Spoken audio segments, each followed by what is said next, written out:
yang suara saksofon, ini yang suara biola, ini kapan dia main, kapan itu diatur supaya harmoni semua. Kalau main bersamaan nggak kedengeran malah, Pak. Supaya harmoni kan. Nah, yang kedua juga untuk mencegah salah pengertian dari kawan-kawan di kementerian.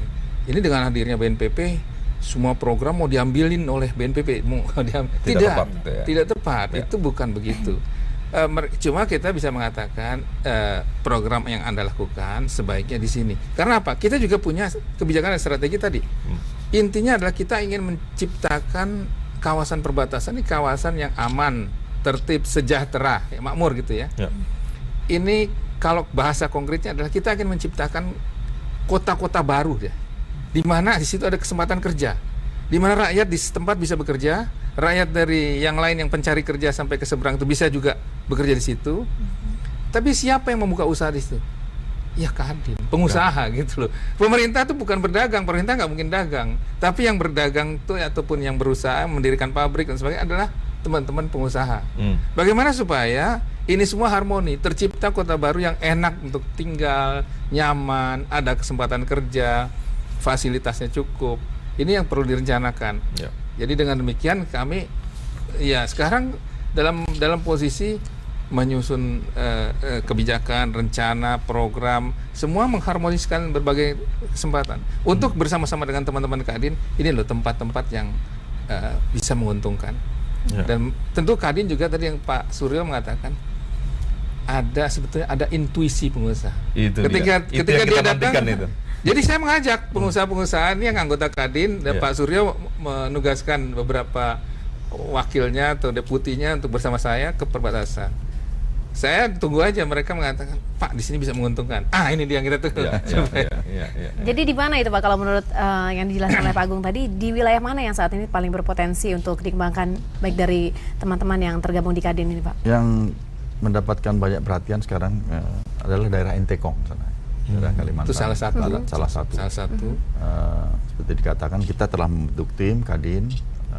Saya menugaskan salah satu wakil ketua kita untuk yang memimpin pengusaha-pengusaha Kadin ini dan mengajak pengusaha-pengusaha Kadin.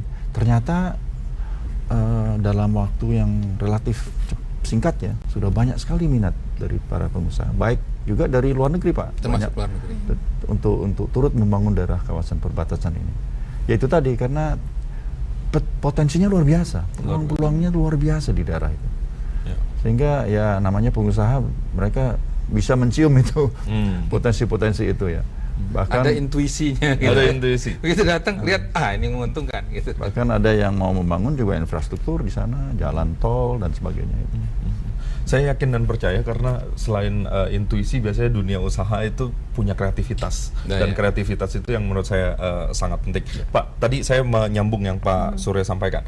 Salah satu yang penting adalah bagaimana pemerintah setempat atau pemerintah daerah itu juga turut serta. Karena potensi lokal itu jangan-jangan mereka yang paling tahu peta dan yang lain-lainnya. Sejauh ini bagaimana koordinasi dengan teman-teman yang ada di jelas saya kira kalau partisipasi pemerintah daerah bukan hanya partisipasi, justru mereka menjadi katakanlah ujung tombak khususnya di pemerintah kabupaten. Pemerintah kabupaten ini menjadi ujung tombak dalam pengembangan ini. Kami datang ke daerah membawa pengusaha-pengusaha. Kemudian bertemu dengan Pak Bupati dan dalam satu kesempatan bersama dengan teman-teman dari kabupaten kita diskusikan tentang apa yang bisa kita kembangkan di titik perbatasan tersebut. Kami akan lanjut kepada berikutnya yaitu juga jadi sepanjang sepanjang Kalimantan ini yang sudah kami deteksi untuk sementara ini ada 3 di Kalimantan Barat yang potensial sekali yang bisa tadi dengan intuisi pengusaha di sekali suntik ini bisa tumbuh dan berkembang. Yaitu Aruk di Kabupaten Sambas, Entikong di Kabupaten Sanggau, kemudian Badau di Kabupaten Kapuas Hulu. Bukan berarti tempat lain tidak ada yang menarik, ada juga yang menarik, tetapi masih dalam kajian potensi sehingga kalau kita tawarkan pada pengusaha juga bisa langsung tertarik dan bisa datang melihat dan intuisinya berkembang. Di sini gitu. Tapi ini masih yang lokasi lain masih dalam kajian. Sehingga kalau kita menawarkan pada pengusaha itu tidak sia-sia gitu ditawarkan. Kalau di Kaltim itu yang sudah kita identifikasikan antara lain Sebatik di Kabupaten Nunukan. Oke. Masih ada lagi yang sedang kita kaji. Pasti masih banyak lagi. Waktunya sebenarnya tidak cukup, Pak. Tapi saya hampir berada di ujung waktu. Saya minta sedikit deh dari Pak Suryo sedikit, dari Pak Agung sedikit untuk closing statement. Kira-kira apa yang akan kita gagas dan mungkin berbagi semangat dengan saudara-saudara yang ada di rumah. Saya hanya ingin mengajak, menghimbau para pengusaha Indonesia untuk ikut sertalah di dalam pembangunan daerah perbatasan, kawasan perbatasan ini. Mengapa? Karena kita tadi bicara daerah-daerah yang sebenarnya di darat, bayangkan di laut pun itu luar biasa. Potensinya luar biasa.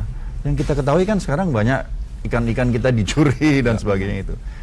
Mengapa kita harus membiarkan hal ini terjadi berkelanjutan gitu? Jadi seharusnya kan ini semua dimanfaatkan oleh bangsa kita. Setuju, Pak. Pengusaha kita. Gitu. Inilah makanya tadi saya katakan kehadiran BNPB ini sungguh sangat tepat dan saya senang sekali bekerja sama untuk mengembangkan daerah kawasan perbatasan ini. Ya. Pak, sedikit Pak, waktu kita sangat singkat, sedikit untuk dari Bapak. Saya hanya ingin mengatakan satu kalimat saja bahwa kawasan perbatasan merupakan kawasan masa depan Indonesia. Jadi di situ kita bisa ketemu. Wah, itu bagus sekali. Kawasan perbatasan adalah kawasan masa depan Indonesia. Ya. Di situ kita bisa ketemu energi, kita ketemu dengan pertambangan, kita ketemu dengan kehutanan, kita ketemu dengan pertanian dalam arti luas. Oke. Baik, terima kasih sekali Pak Agung Mulyana dan juga Bapak Suryo Bambang Sulisto yang sudah menyempatkan diri untuk hadir bersama kita di pagi hari ini. Semoga saja bermanfaat obrolan kita di pagi hari ini dan pengelolaan potensi di kawasan perbatasan ini bisa berhasil dan maksimal.